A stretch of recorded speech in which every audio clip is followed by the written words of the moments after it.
బాబా అంటారు కదా. ఒకసారి మురళిలో ఆ, ఈ వినాశనం మొదలైనప్పుడు చాలా మంది సోల్స్ ఒకేసారి ఉమ్, శరీరం వదులుతారు. ఉమ్, మీరు ఇప్పుడు యోగం చేసి ఈ సమర్థ సంకల్పాలు చేసి వ్యర్థం లేకుండా ఉమ్, నాకు కనెక్ట్ ఉంటేనే అప్పుడు మీదకి రారు వాళ్ళు. ఉమ్. ఒకేసారి అంతమంది వదిలిపోవడం వల్ల మీదకి వచ్చేస్తాయి సోల్స్. అవును, ఎవరికి వస్తాయి? బలహీన ఆత్మలు, ఎవరైతే పాపాత్మలు ఉంటారో వాళ్ళకి. పుణ్యాత్ములకు రాదు. మీరు దుఃఖాన్ని అనుభవిస్తున్నారని అంటే పాపం ఉంటేనే వస్తాయి.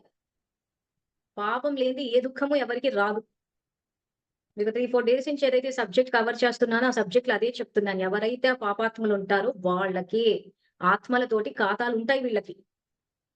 ఇందాక కూడా శోభకి అడిగితే ఏం చెప్పాము? ఇప్పుడు వాళ్ళు ఆ రకంగా మనుషుల్ని విపరీతంగా మనసు బాధ పెట్టేస్తున్నారు, మాటలతోటి చేతలతోటి. బలహీనాత్మలు, అశక్తులు ఏం చేయలేక ఉండిపోతున్నారు. ఎక్కడో శరీరం వదిలిన తర్వాత వచ్చి మళ్ళీ వీళ్ళని పట్టుకొని పీడించుకుంటున్నారు. సో అంటే ఎవరెవరి ఇప్పుడు ఆయన చెప్పింది ఇప్పుడు జరుగుతుంది అదేనా? అది ఎప్పుడో అంతిమం కాదు, ఇప్పుడు జరుగుతూనే ఉంది. అదే అదే. ఇదే అంతిమంలో అంతిమం అన్నాడు కదా ఇప్పుడు. సో ఇప్పుడు నాకు తెలిసి వాటి ప్రభావం కన్నా ఈ క్రియేషన్ ఎక్కువ ఉంది, ఊహించుకోవడం ఎక్కువ ఉంది. ఒకవేళ ఎక్కడైనా నిజంగా జరుగుతోంది అని అంటే మాత్రం ఖచ్చితంగా ఆత్మకు ఖాతా ఉంటది. ఆత్మకు ఖాతా లేనిది రావవి. ఆ శరీరం వదిలేసిన ఆత్మకి ఎవరినైతే పట్టి పీడించుకుని తింటున్నారో వాళ్ళ ఖాతాలు ఉంటాయి. ఖాతాలు లేని ఊరికనే వచ్చి ఎందుకు పట్టుకుంటారు చెప్పు? అర్థమవుతోందా? సో అందుకే బాబా అర్థం. పాపాలు వినాశనం చేసుకుని సంబంధ సంప్రదింపుల్లోకి రండి, అందరితో కలిసి ఉండండి అంటున్నాడు. శరీరం వదిలిన వాళ్ళు అక్కడ బాధ పెడుతున్నారు అని అంటే సంబంధాల పరంగా సరి అయిన కర్మలు ఆచరించలేదని అర్థము.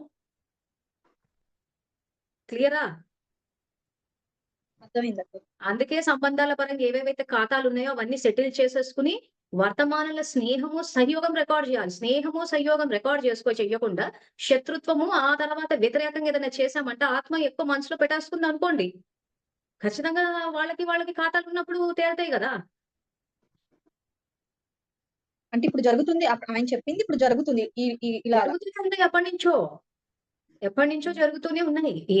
ఎవరు ఏమి చేసుకోకుండా ఏది తిరిగి రాదు. కర్మ ఫిలాసఫీ ఏ బీజాన్ని నాటితే అదే ఫలము, ఒక బీజాన్ని నాటితే ఎన్నో ఫలాలు, ఇప్పుడు నాటితే కొంతకాలానికి. ఈ చట్టం దాటి ఏది పోదు.